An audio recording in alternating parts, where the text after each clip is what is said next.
जानते हैं सभी कि अभी हमारे एग्जाम कभी भी हो सकते हैं, पेपर कभी भी शुरू हो सकते हैं। तो हमारी रुचिरा की दोहराई चल ही रही है, साथ में व्याकरण की दोहराई भी हम करेंगे, है ना।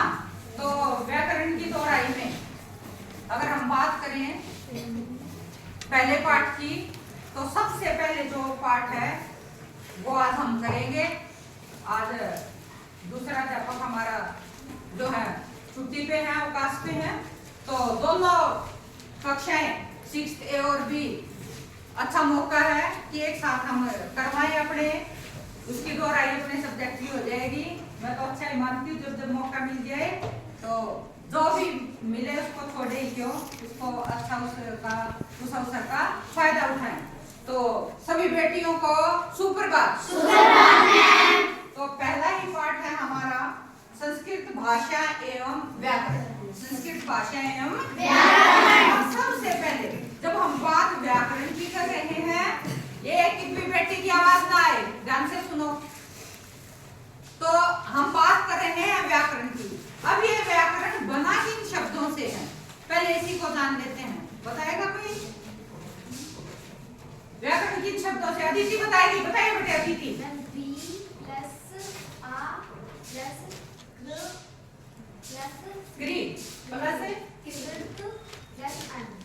शाबाश, बहुत अच्छा बताया।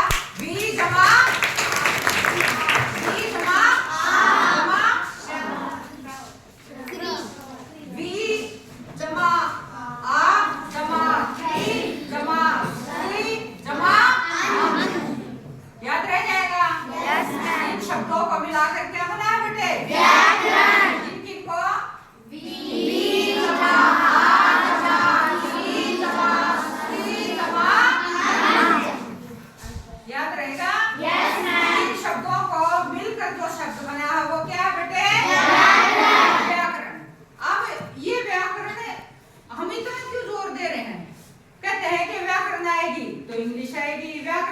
आपको हिंदी आ जाएगी, व्याकरण आएगी तो आपको संस्कृत आएगी। कहते हैं कि अगर किसी भी भाषा को सीखना है तो हमें सबसे पहले किसको सीखना होगा? अब जो इतनी महत्वपूर्ण है तो उसके बारे में हमें जानना भी चाहिए। अमृता, क्या दिक्कत होगी? तो हमें जानना चाहिए कि आखिर ये व्याकरण क्या है। व्याकरण वो है बेटे जो हमें शुद्ध लिखना, शुद्ध बोलना और शुद्ध पढ़ना सिखाते हैं। बिल्कुल शुद्ध। अब शुद्ध का मतलब क्या?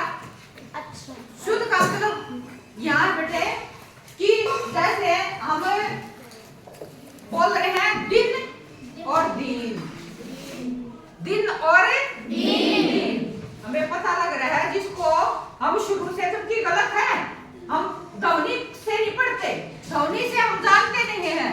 हम क्या करते हैं? छोटी ई की मात्रा, ये बड़ी ई की मात्रा, छोटे ऊ की मात्रा, बड़े ऊ की मात्रा, ये आपकी भी गलती नहीं है। कहीं ना कहीं हम शिक्षकों से, शिक्षकगण से त्रुटि रही है जो होनी नहीं चाहिए। हमें साउंड से, ध्वनि से पता होना चाहिए कि मात्रा ऊ की है, ऊ की है, ई की है, ई की है। ये हमें कौन सिखा रहा है बेटे? व्याकरण। ये सब हमें कौन सिखा रहा है? व्याकरण। वो हमें शुद्ध, अक्सर हम बोलते हैं प्राप्त, कईयों को देखा होगा, क्या ये सही है? हमें क्या बोलना चाहिए था? प्राप्त। हम बोलते हैं समाप्त, समाप्त। क्या होना चाहिए था? क्योंकि आधा अक्षर जहां भी है, वहां जहां आधा वर्ण आ जाता है उसको हम बहुत स्पीड से बोलते हैं, बोलना भी चाहिए। तो ये किसने सिखाई हमें चीजें? व्याकरण ने। ठीक है बेटे, ये समझ आ गया हमें? हम बात कर रहे हैं पहले पाठ में भाषा और व्याकरण। व्याकरण क्लियर है बेटे? व्याकरण क्या है? किन शब्दों से मिलके बना है? वी जमा आ जमा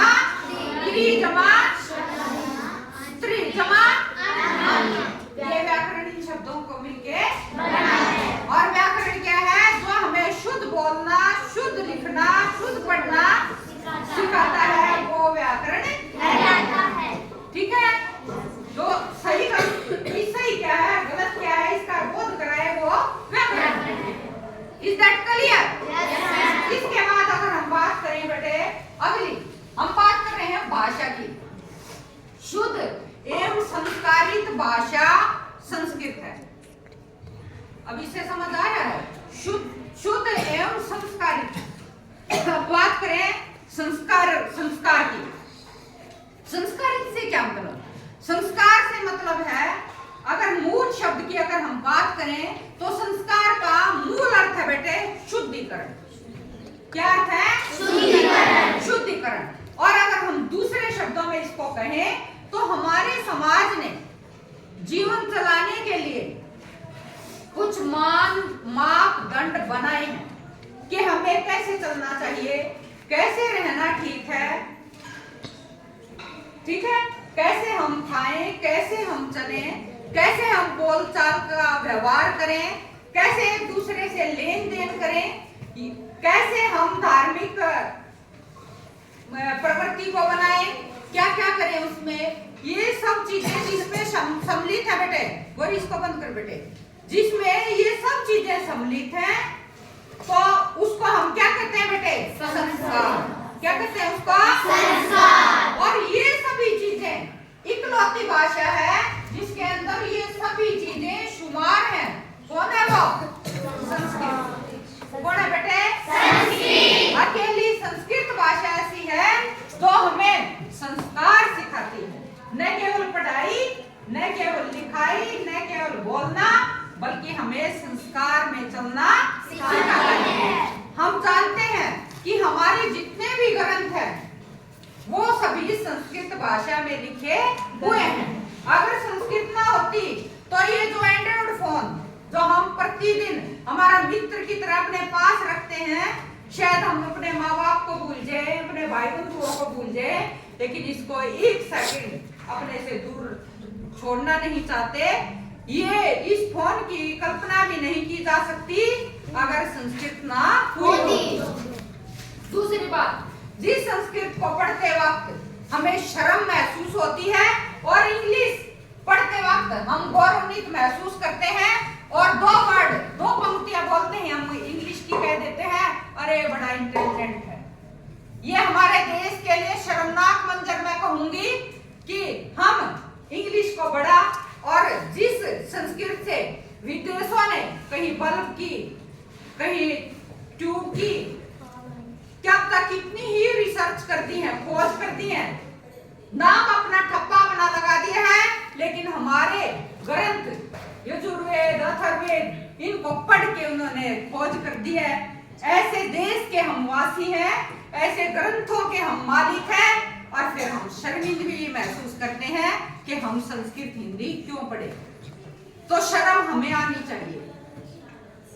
हम विदेशों की तरफ भाग रहे हैं, पाश्चात्य सभ्यता को फॉलो कर रहे हैं, अपने संस्कारों को, अपनी संस्कृति को भूल रहे हैं।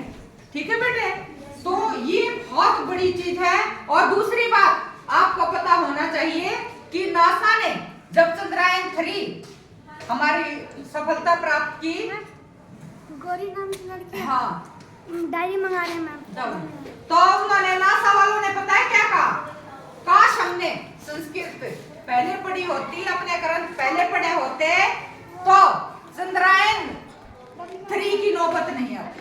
चंद्रयान 3 की नौबत नहीं आती। हम पहले ही चंद्रमा पर लैंड कर चुके होते। ये नासा की स्टेटमेंट है। और उसका असर ये हुआ कि आज संसार में बहुत से देशों ने फर्स्ट क्लास से ही संस्कृत को पढ़ाना शुरू कर दिया है, जबकि हमारे देश में नहीं हुआ है। ये दुर्भाग्य कहूंगी मैं तो। होना चाहिए और आएगा ये फर्स्ट क्लास से। एक दिन ऐसा होगा जब हमारे संस्कृत की धूम पूरे विश्व के अंदर मचेगी, क्योंकि सब हैरान है कि सबसे पहले चंद्रमा पर लैंड भारत ने कैसे किया। सब चिढ़े हुए हैं, लेकिन हमें फक्र है कि हम ऐसे ग्रंथों के मालिक हैं और ऐसे देश के वासी हैं, और फक्र होना भी चाहिए। तो बेहद फक्र के साथ इसको पढ़िए और पढ़ाइए और बोलिए, मैं तो कहूंगी। ठीक है बेटे, अब हम बात कर रहे हैं भाषा की। अब भाषा क्या है? भाषा क्या है? किसे कहें हम भाषा? अब दूसरी बात, अब संस्कृत शुद्ध तो है ही, संस्कारित है। दूसरा क्या है बेटे? आ जाइए बेटे बोलो। दूसरा क्या है कि संस्कृत भाषा जो है वो, संस्कृत जो है वो सभी भाषाओं की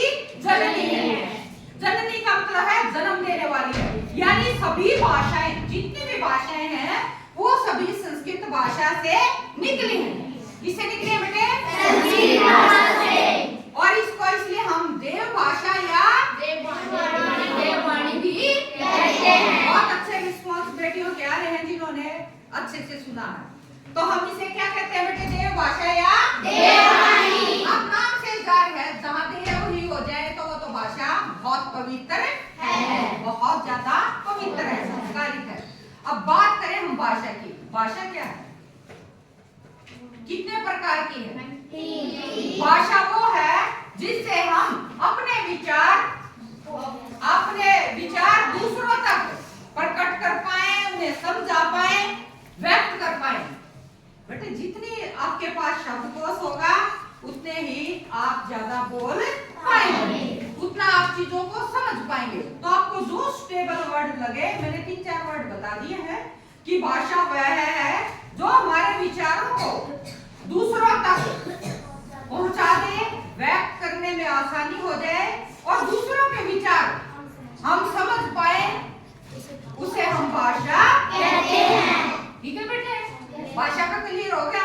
अब ये जो भाषा की हम बात कर रहे हैं, भाषा जो है कितने प्रकार की है बेटे? 3 प्रकार की है। कितने प्रकार की? 3 प्रकार की। तो 3 प्रकार में सबसे पहले जो भाषा है वो है बेटे मौखिक भाषा। मौखिक भाषा वह भाषा है जिसके जरिए हम अपने विचार बोल कर व्यक्त करते हैं। अंजलि बताइए बेटा। भाषा मैम, मौखिक भाषा वह साधन है जब हम अपने विचारों को बोलकर प्रकट करते हैं तो उसे मौखिक भाषा कहते हैं। जैसे 2 व्यक्ति बात कर रहे हैं और एक व्यक्ति अपने विचारों को बोलकर प्रकट कर रहा है तो उसे मौखिक भाषा कहते हैं। मौखिक, शाबाश, बहुत अच्छा बेटा। देखिए अब हम ये बेटे रटने में और बी प्रैक्टिकल बोलने में यही फर्क है। देखकर, समझ हमें उस कंसेप्ट को समझना है, रटना नहीं है। हम 2 ही व्यक्तियों की बात अंजलि क्यों कर रही है? इसने उसको पढ़ा है। अब जो हम कर रहे हैं, मैं बोल रही हूँ, आप भी बोल रहे हैं, हम कौन सी भाषा का प्रयोग कर रहे हैं? मौखिक भाषा हो रही है। और अगर मैं बोर्ड पे लिखूं और आप भी कॉपी में लिखें तो वो कौन सी भाषा है? लिखित भाषा। जिस भाषा को हम लिखकर व्यक्त करते हैं वो कौन सी भाषा है? टीचर जो है वो बोर्ड पर लिखता है और बच्चा भी कॉपी में लिखता है, तो वह कौन सी भाषा है? लिखित भाषा। और इन दोनों से अगली भी भाषा बेटे तीसरी, वो है सांकेतिक भाषा। सांकेतिक भाषा है। सांकेतिक भाषा वो भाषा है जिसे हम इशारों में समझते हैं, इशारों में समझाते हैं, इशारों में बोलते हैं। वो क्या है बेटे? सांकेतिक भाषा। जैसे कि हमारे मूक और बधिर से मतलब है गूंगे और बहरे लोगों के लिए, गूंगे और बहरे लोगों के लिए इसका प्रयोग किया जाता है। अगर आपने कभी ध्यान से देखा हो तो समाचार भी सांकेतिक आते हैं ऐसे हैंडीकैप्ड लोगों के लिए। देखा है? ऐसे इशारों में बताएंगे। बोले 2 देशों की लड़ाई होगी, है ना? देखना, YouTube पे सर्च करके देखना, मूक बधिर लोगों के समाचार ऐसे लिखना तो आपको सांकेतिक भाषा बखूबी पता लगेगी। अगर हम कहे, अब जैसे मैंने कहा, मैं कहूं तो समझ आएगा कितनों को। देखो मैं किसी की तरफ इशारा करके कह रही हूँ। हाँ देखो, मैंने तो मुंह से कुछ नहीं बोला ना, मैंने इशारा किया किसकी तरफ? दीदी की तरफ। और मैंने क्या कहा? खड़े हो जाओ। ये कौन सी भाषा है? सांकेतिक भाषा। कौन सी भाषा बेटे? सांकेतिक। समझ आ रहा बेटे तुमसे? शाबाश बेटे, दीदी की देखो। एक ही सेकंड में बैठी बेटे, शाबाश। एक ही सेकंड में इसको कहते हैं कि प्रेजेंस ऑफ माइंड। अब कुछ बच्चे फिजिकली बैठे हैं लेकिन मेंटली कहीं और घूम रहे हैं। शारीरिक रूप से यहाँ है लेकिन उनका दिमाग जो है क्लास से बाहर है। ऐसे बच्चों को कोई समझा नहीं सकता। अगर खुदा भी उतर के आ जाए वो भी नहीं समझा पाएगा। तो अपने दिमाग को जहां बोल रहा है शिक्षक वहीं अगर लगाएंगे तो पढ़ाई आपके लिए यूं भागेगी आपके आगे। आप पढ़ाई के पीछे नहीं भागोगे, पढ़ाई आपके पीछे भागेगी। बस इतना सा शेड्यूल बनाना है, ठीक है बेटे। ये 3 इतना कंसेप्ट आपको क्लियर हुआ? यस। इसमें किसी को कोई दिक्कत है बेटा? No ma'am. अब अगला मेरे ख्याल से ये ज्यादा तो नहीं हो जाएगा, इतना याद हो जाएगा? यस। ये लिखना भी आना चाहिए बेटे कि आपके पेपर के अंदर आ जाए कि भाषा किसे कहते हैं, इसके कितने भेद हैं, इसके कितने भेद हुए बेटे? 3। कितने भेद हुए? 3। अब कहते हैं कि व्याकरण क्या है या व्याकरण किसे कहते हैं, तो आपको पता होना चाहिए, आपको उसकी परिभाषा पता होनी चाहिए। तो अगर लिखेंगे व्याकरण किसे कहते हैं तो सबसे पहले आप क्या लिखेंगे बेटे? नहीं, व्याकरण सबसे पहले आपको देना पड़ेगा व्याकरण वी जमा आ जमा अन शब्दों के मेल से बना हुआ शब्द है। सबसे पहले आपको ये कहना चाहिए, है ना? सबसे पहले ये कहना चाहिए। अगर हम बात करें, ये वही बात है, अगर हम बात करें निधि, हमने कहा निधि क्या, ये नाम था निधि का। फिर इसके सबसे पहले नी जमा धी, निधि का मतलब खजाना, निधि का मतलब खजाना। तो हमें पता होना चाहिए, पहले अपने नाम का मीनिंग पता होना चाहिए, फिर हम अगली बात करेंगे। हमने पहले निधि के नाम को जाना, फिर हम बात करेंगे कि निधि क्या है। छात्रा है, 6th क्लास की है, A सेक्शन की है, पढ़ने के लिए आई है, अच्छी पेंटिंग है। हम कितनी बात करें, बात वही है कि सबसे पहले जब हम बात व्याकरण की कर रहे हैं तो हमें पता होना चाहिए कि व्याकरण किन शब्दों के मेल से बना है, और फिर उसके बाद हमें जानना है कि व्याकरण हमें पढ़नी ही क्यों चाहिए, उसकी महत्ता क्या है, वो जरूरी क्यों है। तो व्याकरण वो भाषा है, व्याकरण वो शास्त्र है जिसके द्वारा हम शुद्ध बोलना, शुद्ध लिखना, शुद्ध पढ़ना, शुद्ध बोलना, शुद्ध पढ़ना और शुद्ध लिखना सीखते हैं। सबसे पहले हम बोलना सीखते हैं बेटे, सबसे पहले हम क्या सीखते हैं? बोलना। उसके बाद हम क्या सीखते हैं? लिखना, पढ़ना। उसके बाद हम क्या सीखते हैं? लिखना। ठीक है? अब इसमें कोई दिक्कत है? No ma'am. ध्यान तो होगा, तो मेरे ख्याल से इसमें कोई गुंजाइश बची नहीं है, ठीक है बेटे? तो इसके बाद प्रत्येक भाषा का अपना व्याकरण होता है। मैंने अभी बताया कि इंग्लिश होता है, उसका भी व्याकरण है ना? ग्रामर कहते हैं उसको, तो व्याकरण ही है। चाहे वो हिंदी का है, संस्कृत का, किसी भी भाषा का है, सबका अपना एक व्याकरण होता है। ये भी हमें पता होना चाहिए, ठीक है? अब अगली हम बात करें, अगला कहता है वर्ण परिचय। क्या होगा? वर्ण परिचय। अब वर्ण होता है बेटे जिसके कोई टुकड़े ही ना, उसके वो पहले ही टुकड़ों में है। वर्ण क्या है बेटे? वर्ण वह छोटी छोटी ध्वनि है जिसके कोई टुकड़े ही ना हो, ठीक है? अब कौन से हैं वो? वर्ण के मुख्य 3 भेद हैं। वर्ण के मुख्य कितने भेद हैं बेटे? 3। सबसे पहले है बेटे स्वर। क्या है? स्वर। अयोगवाह। और तीसरा है बेटे व्यंजन। तीसरा क्या है? व्यंजन। तीसरा क्या बेटे? व्यंजन। वर्ण परिचय की बात कर रहे थे हम बेटे। वर्ण क्या है? वर्ण वह छोटी से छोटी ध्वनि है जिसके कोई टुकड़े ही नहीं होते। तो वो क्या बेटे? वो कितने प्रकार के बेटे? 3। पहला कौन सा? स्वर्ग। दूसरा अयोग। शाबाश। तीसरा व्यंजन। अब देखो ध्यान से सुन रहे हो, रटने की जरूरत नहीं पड़ रही ना?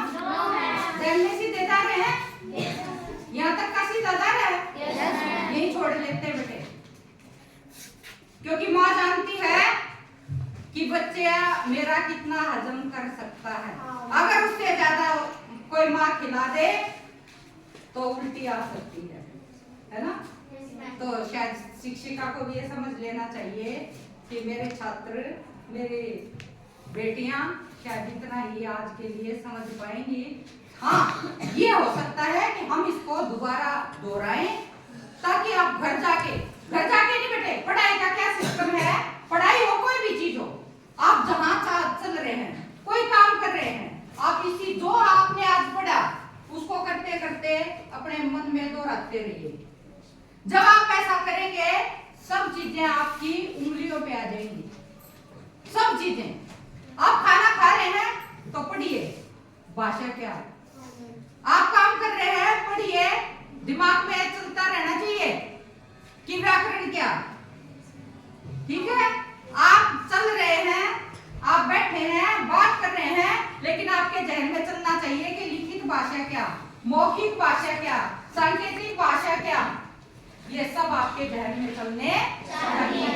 ठीक है, हिंदी में आपने क्या पढ़ा हुआ आपके जहन में, ये हो गया, दिमाग से कहो अरे अच्छा ये हो गया, ठीक है, अब हिंदी में तू आ गया, बुलाओ उसको, फिर हिंदी में जो पढ़ा है उसको दोहराओ दिमाग में। ये बेटे आपकी दिनचर्या में जिस दिन शुमार हो जाएंगी, पढ़ाई आपकी उंगलियों पर होगी। मस्तिष्क में बिना ऐसी, भगवान ने ऐसी छुपाई की मशीन फिट की हुई है कि आप जो पढ़ेंगे, अगर आपने पूरे दिन उसको दोहरा लिया तो आप पाएंगे कि वो पूरी तरह से आपके दिमाग पर ऐसी छपाई भगवान ने कर दी है कि वो अमिट है, कभी मिटने वाली नहीं है। क्या ऐसी बेटियां करेंगी? Yes ma'am. ठीक है, और जैसा कि आज प्रेयर में बताया था, फिट इंडिया कार्यक्रम है ना, फिट इंडिया कार्यक्रम हमारा चलेगा। पोस्टर मेकिंग के लिए मैंने आइडियाज आपके ग्रुप में सेंड कर दिए हैं, तो सभी बेटियां पोस्टर मेकिंग के लिए तैयार रहें, अपनी अपनी पूरी, बहुत अच्छी हमारी बेटियां, हमारे बेटे चित्रकारी में, नक्काशी में 1 नंबर के हैं। मैं कहूंगी कि ऑलराउंडर बनिए बेटे। और आपको जो मैंने नारे याद करवाए वो 2 याद हुए हैं? क्या थे, कोई बताएगा? किसको याद हुए?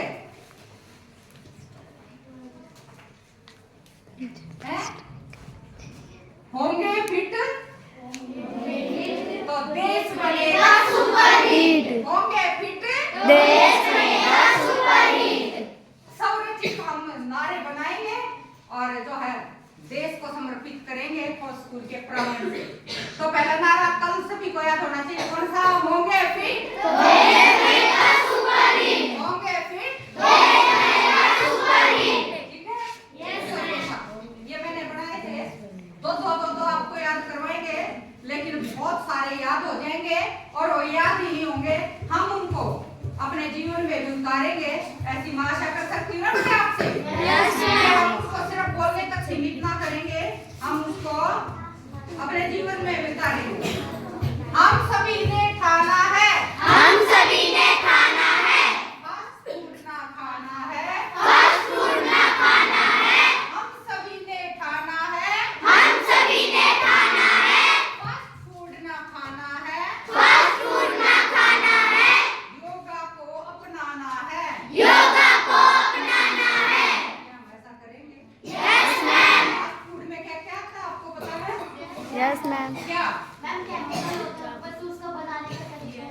केमिकल भी होते हैं, पैकेट बंद भी होते हैं, और जो है वो फ्राइड भी होते हैं, ऑयली होते हैं, जो हमारे स्वास्थ्य के लिए बेहद हानिकारक है। तो कौन से है वो?